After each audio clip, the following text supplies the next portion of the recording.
Adaptability to constant change is the expectation for every existing business that wants to thrive, not just survive.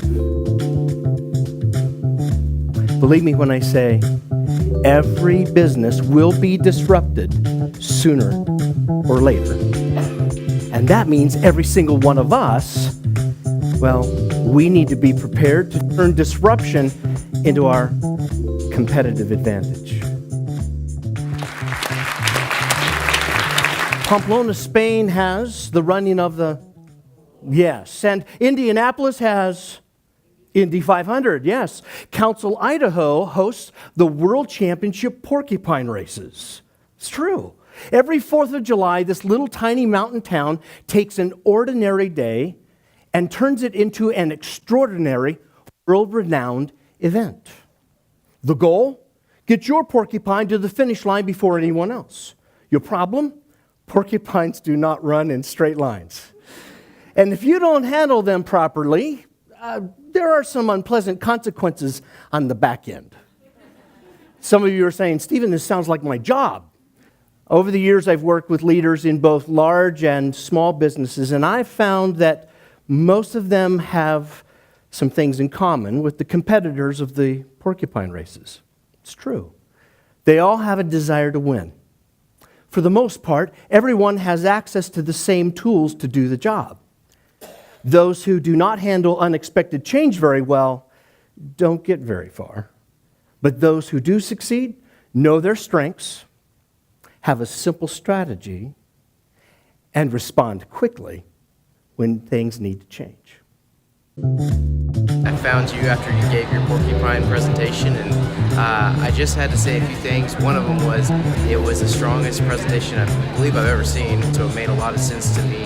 And using a porcupine as an analogy-based presentation was really strong. I know I'll remember this for a long time, and it's going to help me now and I think in the future.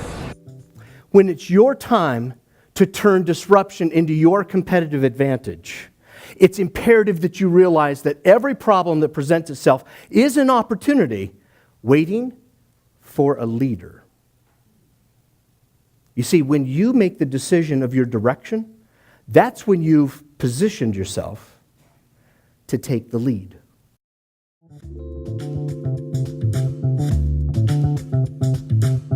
Great performance. Performance is probably not the right word, but what I hear from people so far, the early returns on what you did and what you had to say here were amazing. It resonated with our attendees, both your workshop and your keynote presentation, and love having your presence here.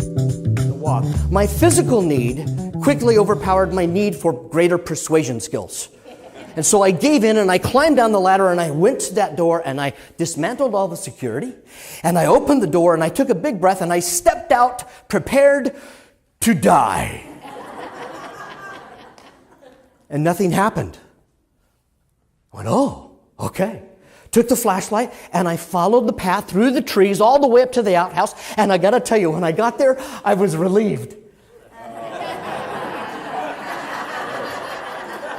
That I got there in one piece. I closed the door and I put the flashlight under my arm and I took care of business. And when I was done, I turned to begin to make my way out, and to my horror, the light slipped from underneath my arm. I'm juggling the light, and then suddenly, into the bottom of the hole of the outhouse, with the light shining straight up through the seat and into my eyes, which brings a whole new meaning to a light at the end of the tunnel. Now, I'm not dismissing, ladies and gentlemen, that your next idea could be the next big thing. It could. I'm waiting for my son's idea to rock the restaurant world. He was 5 years old. We were on a cross-country drive, stopped at a little IHOP along the way for lunch. As we were pulling out of the parking lot, he very matter-of-factly said, "Dad, when I grow up, I'm going to start a restaurant. And I'm going to build one next to every IHOP in America. And I'm going to call it You Jump." I didn't know if he was joking or if he was serious. I said, son, I think that's an exciting idea. What kind of food are you going to serve? And without missing a beat, he said, frog legs. Isn't that brilliant? I think it's amazing. Listen, you and I don't have to come up with the next breakthrough idea, but we do need to be willing to break through the assumption that everything is fine just the way it is.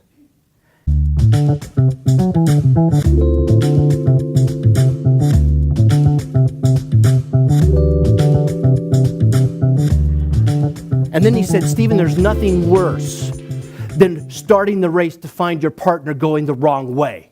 And then you have to spend precious time getting it to turn around. And I thought, how simple and how brilliant. And yet it's one of the things that we struggle with the most. We spend so much of our time and energy chasing our tails because we are confused about the goal. Or worse, we're chasing way too many goals at the same time, and our team has no clue as to what direction we're supposed to go. Trying not to fail does not have the same kind of passion and energy as seeking to win. They're very different, aren't they?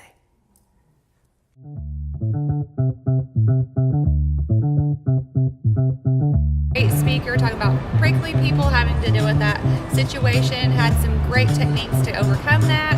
So make sure, visit him, get your book today, it'd be awesome.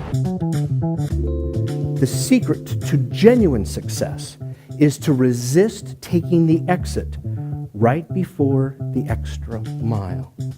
If you want to beat the competition, if you want to win the next contract, if you want to exceed someone's expectations, all you have to do is one valued action that's unexpected and makes somebody else's life easier.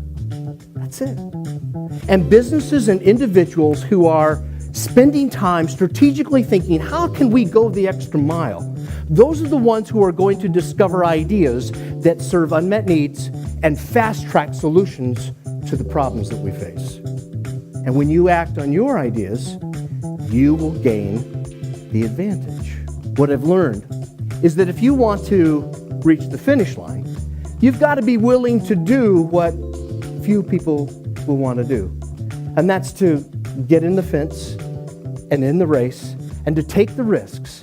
Now, thousands are glad to watch, but only a few will take that risk and become the champions.